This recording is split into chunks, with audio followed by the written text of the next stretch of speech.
ദൈവത്തിന്റെ അതിപരിശുദ്ധനാമം വാഴ്ത്തപ്പെടുമാറാകട്ടെ. ബഹുമാനപ്പെട്ട ജോൺസൺ കർത്താവിന്റെ വിശ്വാസ സമൂഹത്തെ കുഞ്ഞുങ്ങൾ, ഈ 2017 മെയ് മാസം 21-ാം തീയതി ഈ പരിശുദ്ധ ദേവാലയത്തിൽ കടന്നു വന്ന് ഒരു വാക്ക് സാക്ഷ്യം പറയുവാൻ ദൈവം എനിക്ക് നൽകിയ ഈ വലിയ അവസരമൊക്കെ ഞാൻ ദൈവത്തെ സ്തുതിക്കുകയും വാഴ്ത്തുകയും ചെയ്യും. പ്രകാര അവസരം തന്ന ജോൺസൺ അച്ഛനോടും ചർച്ച് എക്സിക്യൂട്ടീവ് കമ്മിറ്റി അംഗങ്ങളോടും കടന്നു വന്ന നിങ്ങൾ ഓരോരുത്തരോടും എനിക്കുള്ള നന്ദിയും സ്നേഹവും കടപ്പാടും ഞാൻ അറിയിക്കും. 2017 ഫെബ്രുവരി മാസം 14-ാം തീയതി വാത്സല്യ തിരുമേനിയുടെ ഓർമ്മ ദിവസം ഞങ്ങൾ എഴുതിയ ഒരു ബുക്ക് പബ്ലിഷ് ചെയ്യുവാൻ ദൈവം ഞങ്ങളെ സഹായിച്ചു. ഇവർക്ക് ഈ സ്മരണയുടെ സ്നേഹ തീരങ്ങൾ. ഈ ബുക്ക് എൻ്റെ ഉള്ളിലെ ഭാഗങ്ങൾ തിരുമേനിയിൽ കൂടെ ഞങ്ങൾ കണ്ട ദൈവം ആരാണ്, എങ്ങനെയാണ് ദൈവത്തെ കാണുന്നത്, തിരുമേനിയിൽ കൂടെ ഞങ്ങളുടെ ജീവിതത്തിൽ ലഭിച്ച സകല അവസരങ്ങളും അനുഭവങ്ങളും അനുഗ്രഹങ്ങളും ഒക്കെയാണ് ഇതിൽ ഷെയർ ചെയ്യുന്നത്. ഞാൻ കഴിഞ്ഞ ദിവസം 2017 ഇവിടെ പബ്ലിഷ് ചെയ്ത ഒരു ബുക്ക് കണ്ടു. മാവേലിക്കര മുതൽ നേപ്പാൾ വരെ അനേക വ്യക്തികൾ അതിൽ വളരെ ആവേശപൂർവമായിട്ട് അനേക കാര്യങ്ങൾ എഴുതിയിരിക്കുന്നത്. ലോകത്തിലെ സകല രാജ്യങ്ങളിലും സുവിശേഷം പ്രസംഗിച്ച് എൻ്റെ ആത്മീയ സഹോദരൻ എൻ്റെ ജീവിതത്തിലെ ഏറ്റവും വലിയ പ്രത്യാശയും ഞാൻ എന്നെ അത്രയധികം സ്വാധീനിച്ച ഒരു വ്യക്തിയെയും എൻ്റെ ജീവിതത്തിൽ ഞാൻ ഒരു സിനിമാ നടനോടോ ഒരു രാഷ്ട്രീയ നേതാവിനോടോ ഒരു സ്പോർട്സ് വിന്നറോടോ ഒന്നും എനിക്ക് അത്രയധികം താല്പര്യമോ ആവേശമോ ഒരിക്കലും. കാരണം അത്രയധികം സത്യസന്ധമായ ഒരു ജീവിതമാണ്. ദൈവം തന്നെ എന്ത് ഏൽപ്പിച്ചു, ആ ഏൽപ്പിച്ച കാര്യത്തിന് വേണ്ടി യാതൊരു മടിയും കൂടാതെ, യാതൊരു ലജ്ജയും കൂടാതെ, യാതൊരു ഭയവും കൂടാതെ അതിനുവേണ്ടി എന്തും പ്രവർത്തിക്കുവാൻ ധൈര്യം. ആ ധൈര്യത്തിന് പിന്നില് ദൈവത്തിന്റെ കൃപയും അനുഗ്രഹങ്ങളും ഉണ്ടായിരുന്നു. ദൈവം നൽകാതെ നമ്മുടെ ജീവിതത്തിൽ ഒന്നും അനുഭവിക്കാൻ നമുക്ക് സാധ്യമല്ല. ഞാൻ നാട്ടിലേക്ക് കടന്നു വന്നപ്പോൾ പല പ്രാവശ്യം ഞാൻ പ്രാർത്ഥിച്ചു. ഈ പരിശുദ്ധ ദേവാലയത്തിൽ ഈ തിരുമേനിയെ കുറിച്ച് ബുക്ക് പബ്ലിഷ് ചെയ്യാൻ സഹായിച്ച ദേവാലയത്തിൽ വാത്സല്യ തിരുമേനിയുടെ ഖബറുകൾ സ്ഥിതി ചെയ്യുന്ന ഈ ദേവാലയത്തിൽ കടന്നു വന്ന് ഒരു സാക്ഷ്യം പറയുവാൻ എനിക്ക് അവസരം. ബൈബിളിൽ ഒരു വാക്യം നമ്മെ ഓർമ്മിപ്പിക്കുന്നു. യഹോവയെ തന്നെ രസിച്ചുകൊള്ളുക, അവന്റെ ഹൃദയത്തിന്റെ ആഗ്രഹങ്ങളെ നിനക്ക് നൽകും. ഈ ഭൂലോകത്തില് യാതൊരു ശക്തിക്കും ഒരു വ്യക്തിക്കും നമ്മുടെ ഹൃദയത്തിന്റെ ആഗ്രഹങ്ങളെ നൽകുവാൻ സാധ്യമല്ല. ഇന്ന് മൊബൈൽ ആപ്പിലൂടെ നമുക്കറിയാം ലോകത്തിലുള്ള ഏത് കാര്യത്തിനു വേണ്ടി ആപ്ലിക്കേഷൻ അതിനകത്തുണ്ട്. എന്നാൽ അടുത്ത ഒരു നിമിഷം നമ്മുടെ ജീവിതത്തിൽ എന്ത് സംഭവിക്കും എന്ന് പറയുവാൻ ഒരു സയൻസിനും ഒരു ടെക്നോളജിക്കും ഒന്നിനും ഇതുവരെയായിട്ട് സാധിച്ചു. അവയൊന്നും ദൈവത്തിൻ്റെ വലിയ ശക്തിയുടെ കീഴിൽ. അപ്രകാരമുള്ള ദൈവത്തിൽ വിശ്വസിച്ചുകൊണ്ട് ഈ പ്രഭാതത്തിൽ ഈ ദേവാലയത്തിൽ കടന്നു വന്ന ഓരോ വ്യക്തിയുടെയും ജീവിതത്തിൽ അനേക സാക്ഷ്യങ്ങളുടെ അനുഭവം ഉണ്ടാകും. തിരുവേനിയെ അത്രയേറെ സ്നേഹിക്കുകയും ബഹുമാനിക്കുകയും തിരുവേനി പ്രവർത്തനങ്ങൾക്ക് വേണ്ടി വളരെയധികം സപ്പോർട്ട് കൊടുക്കുകയും ചെയ്യുന്ന വ്യക്തിയാണ്. നാം ദൈവത്തെ കാണുന്നത് ദൈവത്തിലൂടെ അല്ല. നാം ദൈവത്തെ കാണുന്നത് ദൈവത്തെ സ്നേഹിക്കുന്ന, ദൈവത്തിന് വേണ്ടി ജീവിക്കുന്ന ഒരു വ്യക്തിയിലൂടെയാണ്. ഞാൻ എൻ്റെ ദൈവത്തെ കണ്ടത് എൻ്റെ മാതാവിലൂടെ. ചെറുപ്പകാലങ്ങളിൽ എൻ്റെ മാതാവ് എന്നെ സ്ഥിരമായിട്ട് നിർബന്ധിക്കുമായിരുന്നു. എല്ലാ ദിവസവും പ്രഭാതത്തിലും വൈകിട്ടും ബൈബിളിൽ നിന്ന് ഒരു വാക്യമെങ്കിലും വായിച്ചിട്ട് ബാക്കി കാര്യങ്ങൾ ചെയ്യാമോ. അത് നമ്മുടെ ചെറുപ്പത്തിൽ നമ്മളോട് പറയുന്ന ഒരു കാര്യമായതുകൊണ്ട് വളരെ നിർബന്ധപൂർവ്വം അതിന് സ്വാധീനിച്ചതുകൊണ്ടും ഞാൻ സ്ഥിരമായിട്ട് വായിക്കുന്നു. ഞാനന്ന് സ്ഥിരമായിട്ട് വായിച്ചുകൊണ്ടിരുന്ന എനിക്ക് ഏറ്റവും ഇഷ്ടപ്പെട്ട വായിക്കാൻ എളുപ്പമായ ഒരു വേദഭാഗം 127 സങ്കീർത്തനം. അതിൽ പറയുന്ന ഒരു വാക്യം, നിങ്ങൾ താമസിക്കാൻ പോകുന്നത് കഠിന പ്രയത്നം ചെയ്ത് ഉപജീവിക്കുന്നതും കർത്തവത്രേ, തന്റെ പേരോ അവനത് ഉറക്കപ്പെടുന്നു. എന്നോട് കഠിനാധ്വാനം ചെയ്യണമെന്നൊക്കെ എൻ്റെ മാതാവ് പറയുമ്പോൾ ഞാൻ മാതാവിനോട് പറയുന്നു, പക്ഷേ ഈ ബൈബിളിൽ തന്നെ ഇങ്ങനെയാണ് പറഞ്ഞിരിക്കുന്നത്, ദൈവം സകലവും ഉറക്കപ്പെടുന്നു. അപ്പോൾ പിന്നെ ഞാൻ ഒരു പരിധി വിട്ട് കഠിനാധ്വാനം ചെയ്യേണ്ട ആവശ്യം വരുന്നുണ്ട്. ഞാൻ ആ വാക്യത്തെ കുറിച്ച് പല പ്രാവശ്യം ചിന്തിച്ചിട്ടുണ്ട്, എന്താണ് അതിൻ്റെ അടിസ്ഥാനം. എന്നാൽ ഞാൻ അതിൽ വിശ്വസിച്ചു. ഇന്ന് ഈ പ്രഭാതത്തിൽ എനിക്ക് നിങ്ങളോട് ഒരു കാര്യം പറയാൻ സാധിക്കും. എൻ്റെ ജീവിതത്തിലെ യാതൊരു ആവശ്യത്തിനു വേണ്ടി ഞാൻ ഒരിക്കലും കഠിനാധ്വാനം ചെയ്യും. അതെല്ലാം ദൈവത്തിൻ്റെ ദാനം. എൻ്റെ മിടുക്കുകൊണ്ടോ കഴിവുകൊണ്ടോ എൻ്റെ ജീവിതത്തിൽ ഒന്നും ചെയ്യുവാൻ എനിക്ക് സാധിച്ചു. കാരണം ഞാൻ പലപ്പോഴും ചെയ്യുവാൻ ആഗ്രഹിച്ച പല കാര്യങ്ങൾക്ക് വേണ്ടി ചില കഠിനാധ്വാനങ്ങളൊക്കെ ചെയ്തിട്ടുണ്ട്. എന്നാൽ അതൊന്നും ഒരിക്കലും ഫലത്തിലേക്ക് വന്നു. എന്നാൽ ദൈവം കാണിച്ച വഴികൾ വേറെ. ഇപ്രകാരം ദൈവം നമ്മെ അനുഗ്രഹിച്ച് സഹായിക്കുമ്പോൾ ദൈവം ഒരു കാര്യം ആഗ്രഹിക്കും. 107 സങ്കീർത്തനത്തിന്റെ 30-32 വരെയുള്ള വാക്യങ്ങളിൽ ഇപ്രകാരം പറയും, അവൻ ആഗ്രഹിച്ച തുറമുഖത്ത് അവൻ അവരെ എത്തിച്ചു. അവർ യഹോവയെ നന്മയെ ചൊല്ലിയും മനുഷ്യപുത്രന്മാരെ ചെയ്ത അത്ഭുതങ്ങളെ ചൊല്ലിയും സ്തുതിക്കട്ടെ. അവർ ജനത്തിന്റെ സഭയിൽ അവനെ പുകഴ്ത്തുകയും മൂപ്പന്മാരുടെ സംഘത്തിൽ അവനെ സ്തുതിക്കുകയും ചെയ്യട്ടെ. ഇത് വളരെ വ്യക്തമായി തന്റെ ജീവിതത്തിൽ പകർത്തിയെഴുതിയ വ്യക്തിയായിരുന്നു വാത്സല്യ തിരുമേനി. ഈ തിരുമേനിയെ കൂടി ദൈവത്തെ കണ്ടിട്ട് ഭക്തന്മാരും ചർച്ച വിശ്വാസികളും മാത്രമല്ല, ഞാൻ അനേക അവിശ്വാസികളുടെ ലേഖനങ്ങളൊക്കെ പലപ്പോഴും വായിച്ചിട്ടുണ്ട്. എങ്ങനെയാണ് തിരുമേനി അവരുടെ ജീവിതത്തെ സ്വാധീനിച്ചത്. ഇപ്രകാരം ജീവിച്ച് വളർന്ന് വന്ന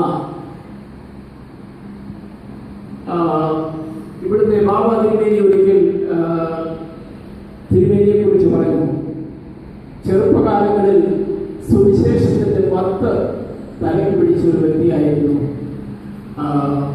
MV ജോർജ്. ഇന്ന് ലോകമെമ്പാടും ജനങ്ങളെല്ലാം അവരെ ആവേശം കൊള്ളിക്കുന്ന, മത്തുപിടിപ്പിക്കുന്ന പല കാര്യങ്ങൾ കുടിക്കുകയും തെന്നുകയും ഒക്കെ ചെയ്യുന്നു. എന്നാൽ സുവിശേഷത്തിന്റെ 10 തലയ്ക്ക് പിടിച്ച് അത് മറ്റുള്ളവരിലേക്ക് പകരുവാൻ ആഗ്രഹവും താല്പര്യവും അടിസ്ഥാനവും ഉള്ള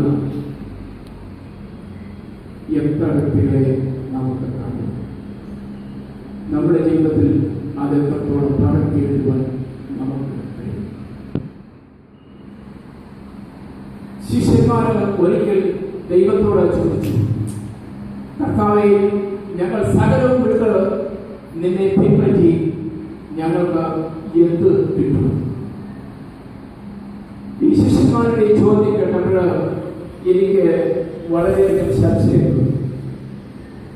ഞാൻ വിചാരിച്ചു കർത്താവിന്റെ അവരോടുള്ള മറുപടി അവരെ ലജ്ജിപ്പിച്ചു കഴിഞ്ഞു.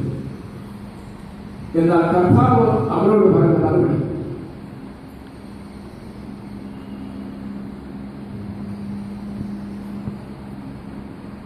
മനുഷ്യപുത്രൻ തേജസ്സിൽ വെളിപ്പെടുമ്പോൾ ഭൂലോകജാതികളെയൊക്കെ ന്യായം വിധിക്കുമ്പോൾ നിങ്ങൾ 12 സിംഹാസനങ്ങളിൽ നിന്ന് ഇസ്രായേൽ ഗോത്രം 12നെയും ന്യായം വിധിക്കും. എത്ര ശ്രേഷ്ഠമായ വാഗ്ദത്തം! ഈ വാഗ്ദത്തം ദൈവം തന്റെ ശിഷ്യന്മാർക്ക് വേണ്ടി മാത്രം നൽകിയതല്ല, ദൈവത്തെ വിശ്വസിക്കുന്ന, ദൈവത്തിന്റെ അടിസ്ഥാനപ്പെടുന്ന, ദൈവത്തിന് വേണ്ടി എന്തെങ്കിലും കാര്യങ്ങൾ ചെയ്യുവാൻ കഴിയുന്ന സകല വ്യക്തികളുടെ ജീവിതത്തിന് വേണ്ടി ദൈവം നൽകുന്ന വാഗ്ദത്തം. നമ്മുടെ ജീവിതത്തിന് ഈ ഭൂമിയിൽ അനേക കാര്യങ്ങൾ നമുക്ക് നേടുവാൻ കഴിഞ്ഞു. പിന്നെ ഈ ഒരിക്കൽ പറഞ്ഞ ഒരു ഭാഗം ഞാൻ ഓർക്കുന്നു. ഈ ലോകത്തില് ഏറ്റവും അധികം നേട്ടം കൈവരിച്ച ഒരു വ്യക്തിയായിരുന്നു മഹാനായ അലക്സാണ്ടർ ചക്രവർത്തി. തന്റെ 33-ാമത്തെ വയസ്സിൽ ലോകത്തിന്റെ 5 വൻകരകളിലായി വ്യാപിച്ചു കിടക്കുന്ന 5 ഭൂമിസ്ത്രയുടെ 3/2 ഭാഗം തന്റെ കൈക്കുള്ളതിൽ ആക്കിയ വ്യക്തി. തിരുമേനി പറഞ്ഞു, ആ വ്യക്തി ലോകം വിട്ട് കടന്നുപോയത് ഒരു കൊതുകിന്റെ കടിയുണ്ട്. കൊതുകിന്റെ കടിയിലൂടെ തനിക്ക് ലഭിച്ച ഒരു അസുഖത്തിലൂടെയാണ് മഹാനായ അലക്സാണ്ടർ ചക്രവർത്തി ലോകം. എന്നാൽ അദ്ദേഹം വളരെ മഹാനായ ഒരു വ്യക്തി തന്നെയായി. കടന്നു പോകുന്നതിന് മുമ്പ് അദ്ദേഹം ലോകത്തോട് ഒരു കാര്യം പറഞ്ഞു, ഞാൻ ഈ ലോകത്തിൽ നിന്ന് ഒന്നും കൊണ്ടുപോകുന്നില്ല എന്ന് ലോകം അറിയേണ്ടതിന് എന്റെ കൈകൾ രണ്ടും ഈ ശവമഞ്ചത്തിന് പുറത്തേക്ക് ഇട്ടിരിക്കണം. ലോകത്തിന്റെ 3/2 ഭാഗം കൈക്കുള്ളിലാക്കിയ മഹാനായ അലക്സാണ്ടർ ഈ ലോകത്തിൽ നിന്ന് ഒന്നും കൊണ്ടുപോയില്ലെങ്കിൽ നമുക്ക് എന്തെങ്കിലും കൊണ്ടുപോകാൻ സാധിക്കും. അതെ, നമുക്ക് കൊണ്ടുപോകാൻ സാധിക്കും. 94-ാമത്തെ വയസ്സിൽ ഈ ലോകം വിട്ട് കടന്നു പോയപ്പോൾ ഈ ലോകത്തിൽ നിന്ന് ദൈവത്തിന്റെ അനുഗ്രഹങ്ങളും കൃപയും റിവാർഡും കൊണ്ടുപോയ ഒരു വ്യക്തിയായിരുന്നു വാത്സല്യ തിരുമേനി.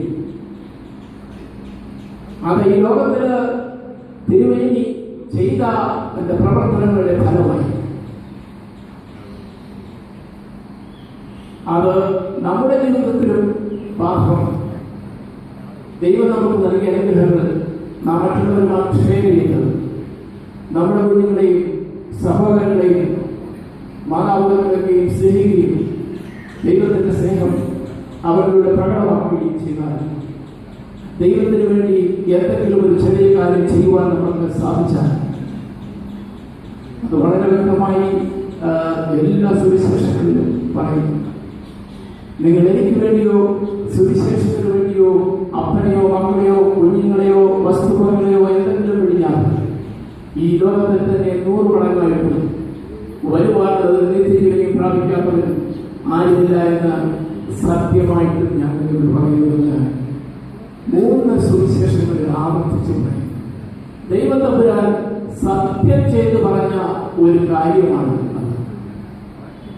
നമ്മൾ പലപ്പോഴും പല കാര്യങ്ങളും സത്യം ചെയ്ത് പറയാറുണ്ട്. എന്നാൽ ദൈവം നമ്മളോട് സത്യം ചെയ്ത് പറഞ്ഞ ഒരു കാര്യത്തിന്റെ മുന്നിൽ ഒരു സംശയത്തിന് വകയില്ല, അതിന് സംശയിക്കേണ്ട കാര്യമില്ല. അതിന് നമ്മൾ അടിസ്ഥാനമിട്ടാൽ അതിനടിസ്ഥാനമിട്ടത് വ്യക്തിയായിരുന്നു വാത്സല്യ തിരുമേനി.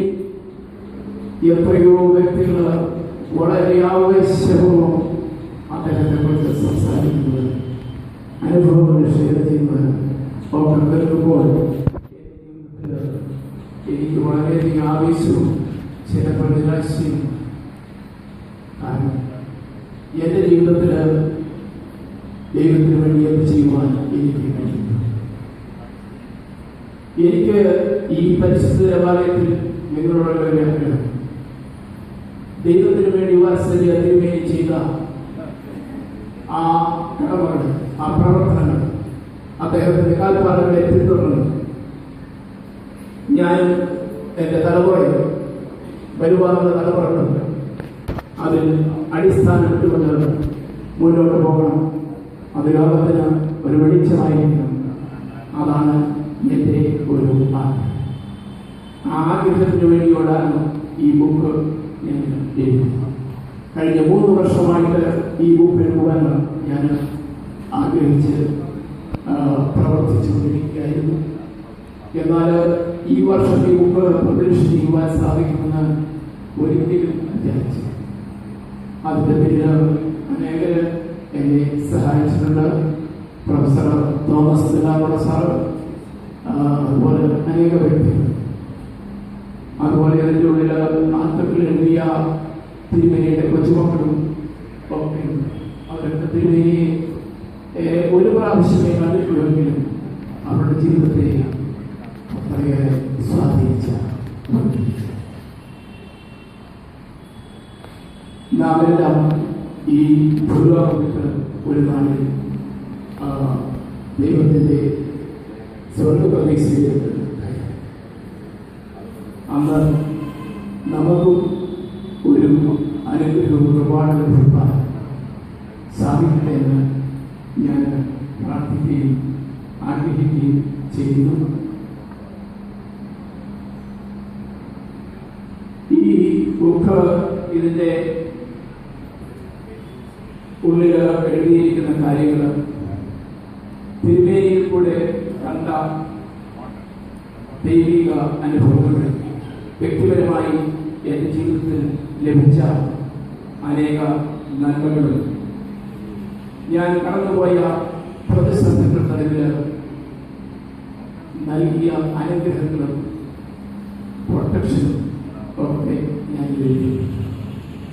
ഇത് വായിക്കുന്ന ഒരു വ്യക്തിയുടെയും ജീവിതത്തിൽ ഇതൊരു പ്രത്യാശയും ധൈര്യവും പ്രചോദനമായിട്ടുള്ള വലിയൊരു അനുഗ്രഹമായിട്ടാണ് ഞാൻ കരുതുന്നത്. തിരുമേനി അനേക ഓർഫനേജുകൾ ഇന്ത്യയുടെ പല ഭാഗങ്ങളിലായിട്ട് ഇന്ന് ഞാനത് പലരുമായിട്ടൊക്കെ ഷെയർ ചെയ്യുകയാണ്. നമുക്കും അതിനുള്ള കഴിവുണ്ട്, നമ്മൾക്കത് ചെയ്യുവാൻ സാധിക്കും. എന്നാൽ അതിന് താല്പര്യമുള്ള എത്ര വ്യക്തികളെ ഞാൻ കാണുന്നുവെന്ന് ചോദിച്ചാൽ പലപ്പോഴും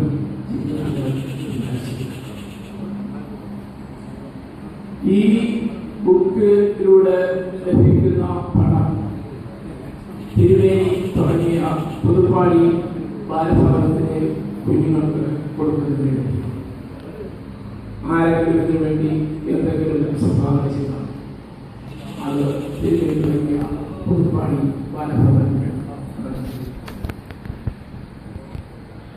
അത് തിരുമേനി കാണിച്ച ആ പാതകൾക്ക് പിന്തുണയായിട്ട് അത് തുടർന്നു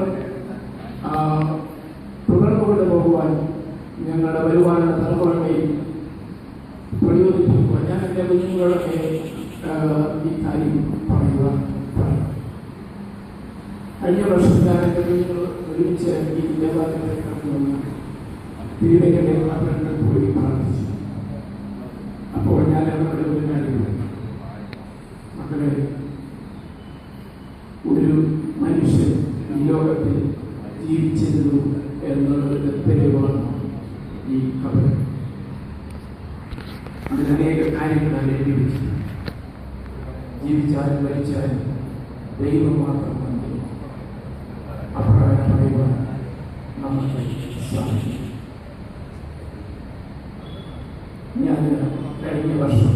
പ്രിയപ്പെട്ടവരായി മാരാമൺ കൺവെൻഷനിൽ 10 ലക്ഷം പേരും ശബരിമലയിൽ 550 ലക്ഷം പേരും.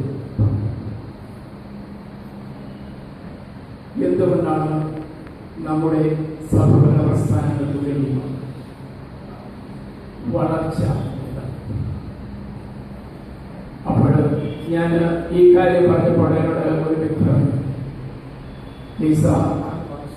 സ്വാമിമാരെ പരസ്പരം കാണുമ്പോൾ സ്വാമിയെ ശരണമയ്യപ്പാൻ പറഞ്ഞ് പരസ്പരം വന്നിച്ച് കാലുകൾ വന്നിച്ച് സ്നേഹവും ബഹുമാനവും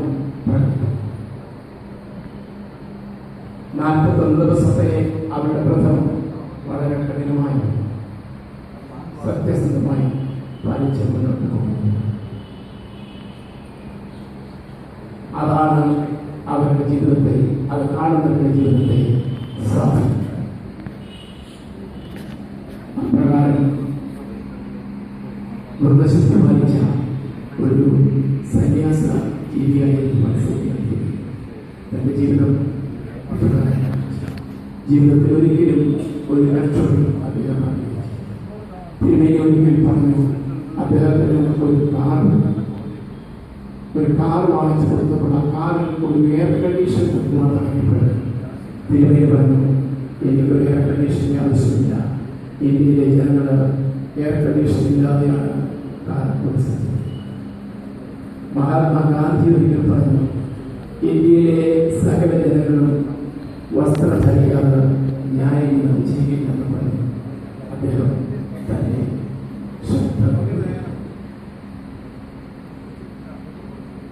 ഞാൻ ഇന്ന് പല സ്ഥലങ്ങളിൽ ചെയ്യുമ്പോൾ അമേരിക്കയിലും ഇന്ത്യയിലും ഒക്കെ കാണും മഹാത്മാഗാന്ധിയുടെ പുഞ്ചിരിക്കുന്ന മുഖം. അത് കാണുമ്പോൾ ഞാൻ പലപ്പോഴും ആലോചിക്കുന്നു, എത്ര താഴ്മയോട് എത്ര വിനയത്തോട് സ്വയം സമർപ്പണം ചെയ്ത് അത് തന്നെ അതുപോലെ തുടർന്ന് പോവുകയായിരുന്നു മനസ്സിലാക്കി. ഈ പരിശുദ്ധ ദേവാലയത്തിലൂടെ അദ്ദേഹം അതൊക്കെയും ചെയ്തു. ഈ ദേവാലയം ലോകത്തിന് ഒരു വെളിച്ചമായി തീരട്ടെന്ന് ഞാൻ പ്രാർത്ഥിക്കുകയും ആഗ്രഹിക്കുകയും ചെയ്തു. ഇപ്രകാരം അവസരം നിങ്ങളെല്ലാവരും ഒരിക്കൽ കൂടി നന്ദിപ്പെടുന്നു. ദൈവത്തോട് ഒരു നന്ദിയും സ്നേഹവും കടപ്പാടും അറിയിച്ചുകൊണ്ട് ഞാൻ എൻ്റെ വാക്കുകൾ ചുരുക്കുന്നു. ദൈവം നമ്മെ ഓരോരുത്തരെയും അനുഗ്രഹിക്കുന്നു.